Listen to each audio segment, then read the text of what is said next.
अस्सलाम वालेकुम dear students, क्या हाल चाल हैं जी? ठीक ठाक हैं, खैरियत से हैं। आज हमने चैप्टर नंबर 13 का वेरी इंपॉर्टेंट आर्टिकल है, वो है specific resistance.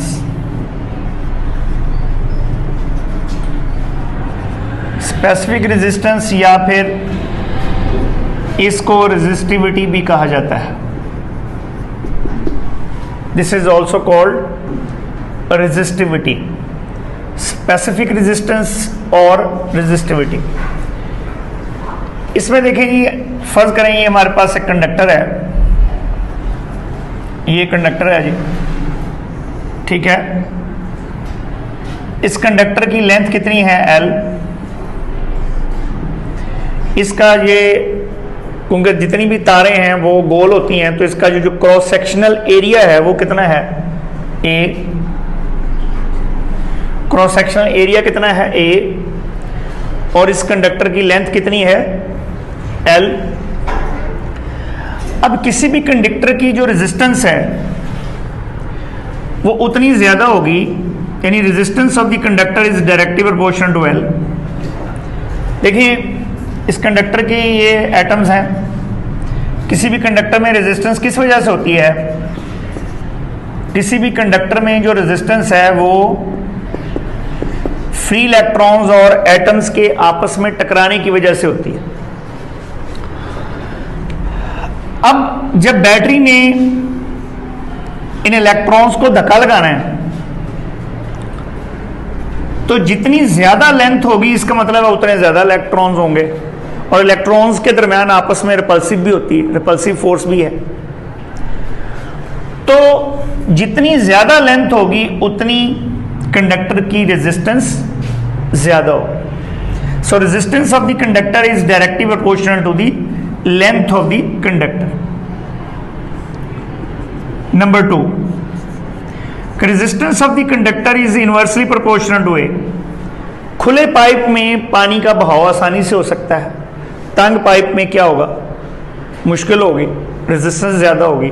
So resistance is inversely proportional to area of cross section of the conductor. इन दोनों को अगर हम इकट्ठा करें, कंबाइन करें, तो R is proportional to L over A। अगर इसको हटाएंगे तो क्या लगाएंगे? एक कांस्टेंट लगाएंगे, तो कांस्टेंट यहां पर है रो L ओवर A। यहां से रो निकालें तो रो हमारे पास किसके बराबर आ गई? That is equal to, rho is equal to RA over L। इस रो को हम कहते हैं स्पेसिफिक रेजिस्टेंस, स्पेसिफिक रेजिस्टेंस या रेजिस्टिविटी। स्पेसिफिक रेजिस्टेंस और resistivity, this is called specific resistance और रेजिस्टिविटी। अब यहां फर्ज करो, अगर if area of cross section is 1 metre square, area of cross section of this wire is 1 metre square and length of the conductor is 1 metre. अब आप ये देखो, अगर एरिया 1 मीटर स्क्वायर हो और लेंथ L हो, अब मुझे बताएं इस कंडक्टर का वॉल्यूम क्या होगा? इस कंडक्टर के वॉल्यूम को हम क्या लिख सकते हैं? वॉल्यूम ऑफ द कंडक्टर किसके इक्वल होता है? That is equal to area of cross section into length. इस एरिया को लेंथ से मल्टीप्लाई कर दें तो क्या आ जाएगा? वॉल्यूम। और अगर एरिया 1 मीटर स्क्वायर है और लेंथ 1 मीटर है, तो फिर ये वॉल्यूम कितना बन गया? 1 मीटर क्यूब। इसका मतलब ये हुआ कि if the area of the cross section is, area of cross section of the conductor is 1 metre square and length of the conductor is 1 metre, then what is the volume of the conductor? 1 metre cube. 1 metre cube. अगर ये 1 metre square है और ये 1 metre है, ये भी 1 है, ये भी 1 है, तो रो हमारे पास फिर किसके बराबर आ गई? R के बराबर आ गई। इसका मतलब क्या हुआ? इसका मतलब ये हुआ कि अगर किसी कंडक्टर का area of cross section 1 metre square हो और लेंथ 1 मीटर हो तो उस कंडक्टर की रेजिस्टेंस को हम क्या कहेंगे, रेजिस्टिविटी। तो अगर area of cross section 1 metre square हो और लेंथ 1 मीटर हो तो उसका वॉल्यूम कितना हो गया, 1 मीटर क्यूब। तो इसका मतलब है the resistance of a 1 metre cube conductor is called resistivity. तो रेजिस्टिविटी फिर क्या हुई, रेजिस्टिविटी को क्या डिफाइन कर सकते हैं, the resistance of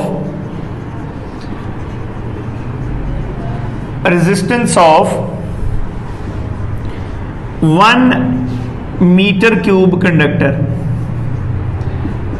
1 metre cube conductor is called resistivity or specific resistance।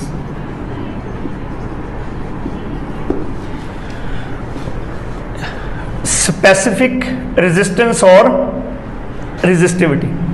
कितने मीटर क्यूब कंडक्टर की रेजिस्टेंस, 1 मीटर क्यूब कंडक्टर की। सो यहां से अगर हम देखें कि रेजिस्टेंस ऑफ द कंडक्टर, जो रेजिस्टेंस है, resistance of the conductor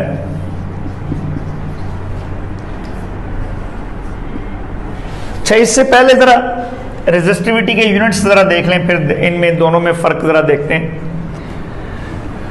units क्या बनेंगे, इसके क्या यूनिट बने, ओम, इसके क्या बने, मीटर क्यूब। तो यूनिट्स बेटा क्या आ जाएंगे जी, आर की क्या यूनिट बने, ओम, ओमेगा से जार करते हैं। एरिया क्या आ गया, मीटर स्क्वायर, और लेंथ क्या है, मीटर। तो ये इससे कैंसिल हो गया, तो क्या बन गया, ओम मीटर। नहीं जी, क्या यूनिट्स आ गए रेजिस्टिविटी के, ओम मीटर। अच्छा, अब जरा देखें, resistance depends upon resistance of conductor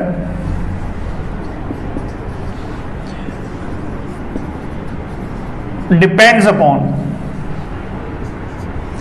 लेकिन रेजिस्टेंस किन बातों पर डिपेंड करती है, नंबर एक dimensions of the conductor. Dimension का क्या मतलब, area and length. Dimensions of the conductor का मतलब क्या है कि रेजिस्टेंस जो है वो एरिया और लेंथ पर डिपेंड कर, लेंथ ज्यादा होगी रेजिस्टेंस ज्यादा होगी, एरिया क्रॉस सेक्शन कम होगा रेजिस्टेंस ज्यादा होगी। Number 2, nature of the conductor. Nature से मुराद है कॉपर, सिल्वर, आयरन, ठीक है, वगैरह वगैरह। This is what we meant by nature of the conductor. Copper की रेजिस्टेंस और हो गई, सिल्वर की और हो गई, आयरन की और हो गई, ठीक है, एल्यूमिनियम की और हो गई, ऐसे। And number 3, temperature. टेम्परेचर पे जो है वो रेजिस्टेंस डिपेंड करेगी कि टेम्परेचर ज्यादा होगा तो कंडक्टर की रेजिस्टेंस ज्यादा होगी। इस पे अभी थोड़ी देर में बात करते हैं।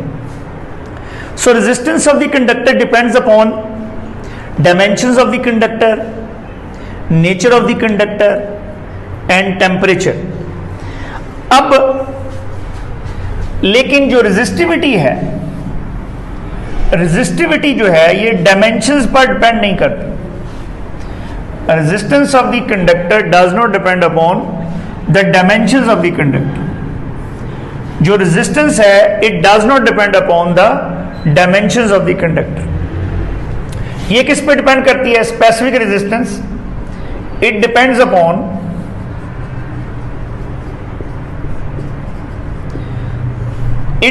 Upon only number 1 nature and temperature. Nature of conductor and temperature. क्योंकि देखो जब इस कंडक्टर का वॉल्यूम 1 मीटर क्यूब होगा, जब इस कंडक्टर का वॉल्यूम 1 मीटर क्यूब होगा तो इसकी रेजिस्टेंस को हम स्पेसिफिक रेजिस्टेंस कहते हैं, रेजिस्टिविटी कहते हैं। बिल्कुल ऐसे ही जैसे दर्जन कितनी होती है, 12। 12 से कम को तो दर्जन नहीं ना कह सकते, ना ही 12 से ज्यादा को दर्जन कह सकते हैं। तो दर्जन जो है 1 डजन एक स्पेसिफिक क्वांटिटी है। इसी तरह से जो स्पेसिफिक रेजिस्टेंस है ये रेजिस्टेंस ही, लेकिन एक स्पेसिफिक वॉल्यूम की, कितने वॉल्यूम की, 1 मीटर क्यूब कंडक्टर की। 1, अगर इस कंडक्टर का वॉल्यूम 1 मीटर क्यूब से कम होगा तो इसका मतलब है इसकी जो रेजिस्टेंस है वो रेजिस्टिविटी से कम होगी, और अगर वॉल्यूम ज्यादा होगा तो रेजिस्टेंस जो है वो रेजिस्टिविटी से ज्यादा होगी। तो इसका मतलब है रेजिस्टिविटी जो है वो स्पेसिफिक है, वो 1 मीटर क्यूब कंडक्टर की रेजिस्टेंस है। तो इसलिए ये डायमेंशंस के ऊपर डिपेंड नहीं करती। It does not depend upon the length and area of cross section. हाँ, 1 मीटर क्यूब कॉपर की रेजिस्टेंस और होगी, 1 मीटर क्यूब सिल्वर की रेजिस्टेंस और होगी, 1 मीटर क्यूब आयरन की रेजिस्टेंस और होगी। तो it depends upon the nature of the conductor and also the temperature. Clear है जी? अगर टेम्परेचर ज्यादा होगा तो 1 मीटर क्यूब कंडक्टर की रेजिस्टेंस ज्यादा होगी, और अगर टेम्परेचर कम होगा तो 1 मीटर क्यूब कंडक्टर की रेजिस्टेंस कम होगी। तो it depends upon nature as well as temperature of the conductor. Clear होगी बात जी? इसमें एमसीक्यूज भी आ जाते हैं। फर्ज करें कि एमसीक्यू में पूछता हूं, अगर इस कंडक्टर, ये कंडक्टर है जिसकी लेंथ एल है, इसको अगर 2 टुकड़े कर दें इसके, ठीक है, 2, if it is cut into 2 halves, तो रेजिस्टेंस क्या हो जाएगी? रेजिस्टेंस तो आधी आधी हो जाएगी, ठीक है, लेकिन रेजिस्टिविटी पे कोई फैक्टर नहीं हो, ठीक है। रेजिस्टिविटी मटेरियल चेंज करने से होगी या फिर टेम्परेचर चेंज करने से होगा। तो टेम्परेचर का क्या इफेक्ट होगा जी रेजिस्टेंस के ऊपर या रेजिस्टिविटी के ऊपर, ये देखते हैं जी कि टेम्परेचर का जो है वो क्या इफेक्ट होगा on the resistance of the conductor और the resistivity of the conductor. तो टेम्परेचर जो है, effect of temperature, effect of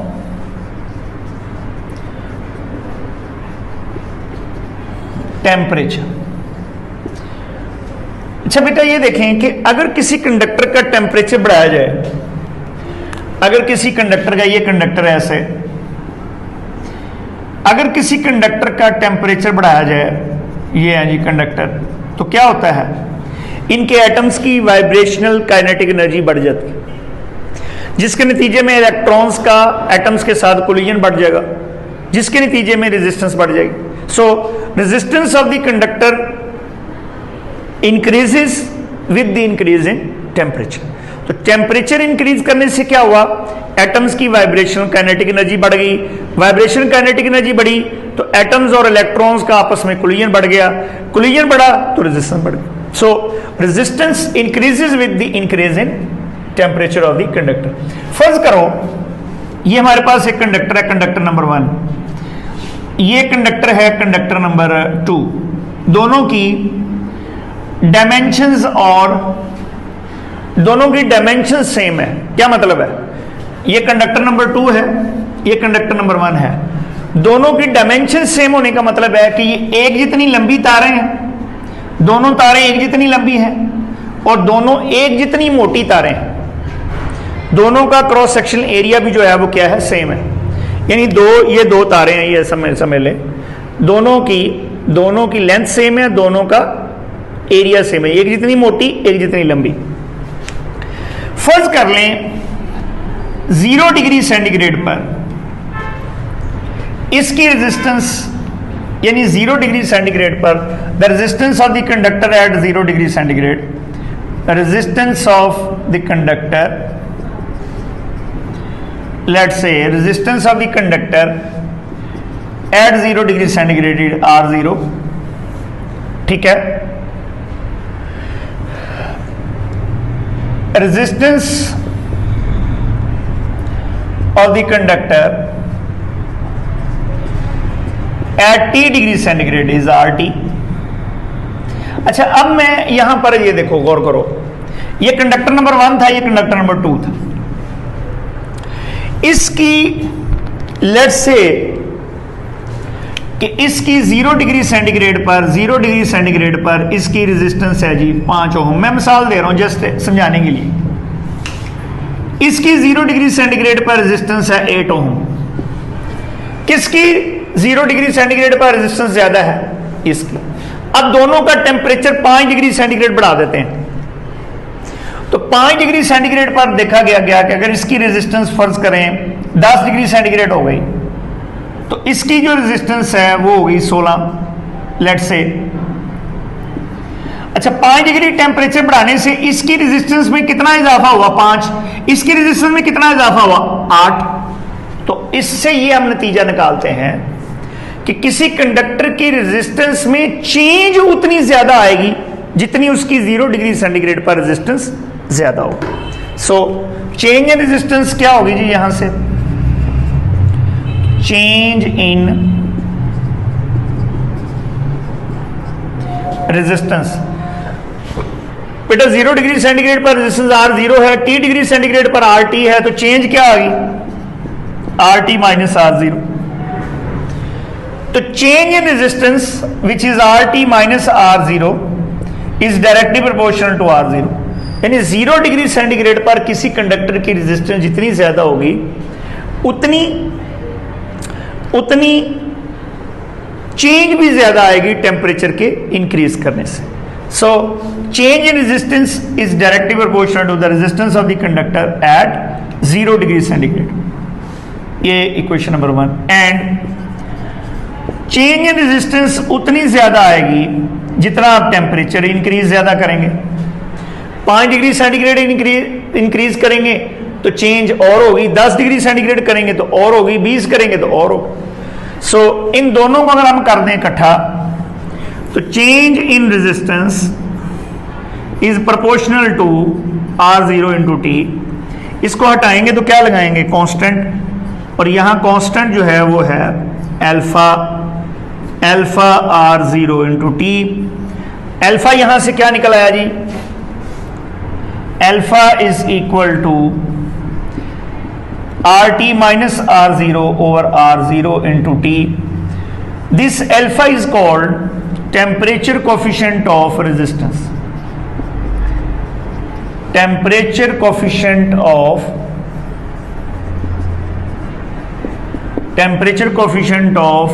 resistance. Temperature coefficient of resistance. इसे कैसे डिफाइन करेंगे? ये देखो, ये क्या है? Change in resistance. अच्छा, पिछली क्लासों में हम पढ़ चुके हैं कि ये क्या है? Change in length divide by original length. इसे कहते हैं fractional change in length. Change in volume over असल वॉल्यूम क्या बनेगा? Fractional change in volume. तो फिर change in resistance over R0 क्या बनेगा? Fractional change in resistance. The fractional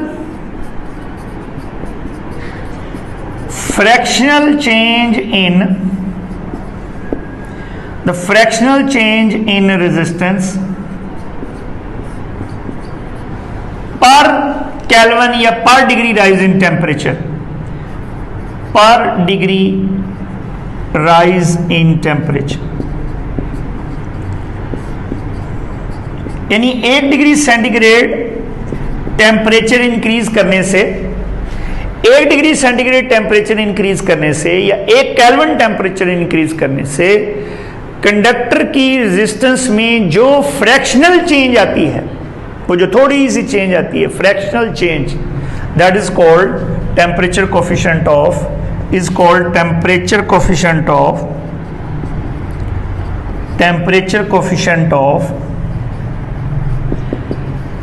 coefficient of resistance.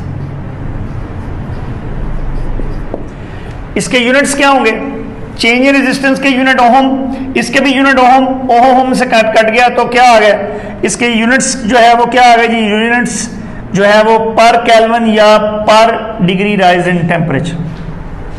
C-1 आ गए या K-1 आ। ठीक है जी, कोई मसला तो नहीं है। अच्छा, इसको एक और शक्ल में लिखा जा सकता है। इसको एक और शक्ल में इस तरह से लिखा जा सकता है कि रेजिस्टेंस जो है वो पीछे हमने पढ़ा अभी थोड़ी देर पहले कि रेजिस्टेंस किसकी इक्वल होती है, रो एल ओवर ए के इक्वल होती है, रो एल ओवर ए के इक्वल होती है। तो आर जीरो पे ये क्या आ गई, रो जीरो, एंड आर टी क्या आ जाएगी, रो टी एल ओवर ए। इन दोनों की वैल्यूज इसमें पुट कर दें तो अल्फा क्या आ गया जी, रो टी की वैल्यू क्या आई, आर टी की वैल्यू, सॉरी आर टी की वैल्यू क्या आ गई जी, rho T L over A minus rho zero L over A divide by rho zero L over A, ये नीचे आर जीरो की value into T. L over A common ले लें तो एल ओवर ए कॉमन आ गया तो क्या आ गया जी, rho T minus rho zero over L over ए रो जीरो इंटू टी, ये इससे कैंसिल हो गया। तो अल्फा क्या आ गया जी, rho T minus rho zero over rho zero into T. तो इसका मतलब क्या हुआ, this is the another definition of temperature coefficient of resistance or temperature coefficient of resistivity। ये क्या है, fractional change in resistance, this is resistance fractional change in resistivity, sorry this is a fractional change in resistivity, this is the resistivity at 0 degrees centigrade। so इसे क्या बनेंगी, the fractional change in resistivity per Kelvin is called temperature coefficient of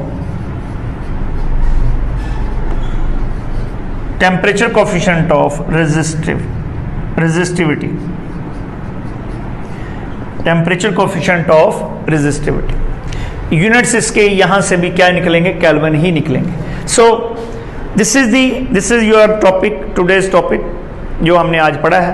क्या पढ़ा है हमने आज कि resistance किन बातों पर डिपेंड करती है, एरिया ऑफ क्रॉस सेक्शन पर डिपेंड करती है, लेंथ पर डिपेंड करती है, और नेचर पर डिपेंड करती है कंडक्टर की, और उसके बाद टेम्परेचर पर डिपेंड करती है। रेजिस्टिविटी सिर्फ नेचर और टेम्परेचर पर डिपेंड करती है। रेजिस्टिविटी और रेजिस्टेंस के दरमियान क्या फार्मूला है, R is equal to rho L over A, R is equal to rho L over A, ठीक है जी। और उसके बाद हमने ये देखा कि रेजिस्टेंस के ऊपर या रेजिस्टिविटी के ऊपर टेम्परेचर का क्या इफेक्ट होगा, और वहां से हमने एक अल्फा डिफाइन किया। What is alpha, alpha is the fractional change in resistance और fractional change in resistivity per kelvin और per degree rise in temperature. तो अल्फा के यूनिट क्या होंगे, अल्फा के यूनिट जो है वो पर केल्विन होंगे। अब अल्फा हमें बताएगा क्या, ठीक है, इसके बारे में हम बातें करेंगे नेक्स्ट लेक्चर के अंदर। तब तक के लिए इजाज़त दीजिए।